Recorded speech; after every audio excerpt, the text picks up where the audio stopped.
தமிழ்நாட்டுல இதுவரைக்கும் நடந்த தேர்தல்கள்ல ஒரு கட்சி வெற்றி பெறுவதற்கு மிக முக்கியமான காரணமாக பார்க்கப்படுவது பெண்கள் மற்றும் நடுநிலை வாக்காளர்களுடைய ஓட்டுகள் தான்.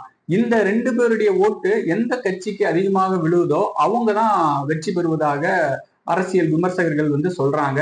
அந்த வகையில இந்த திமுகவினுடைய ஆட்சியில பெண்களுக்கு எதிரான குற்றங்கள் அதிகரிச்சிருக்கு. அது மிக முக்கிய பிரச்சனையா பார்க்கப்படுது.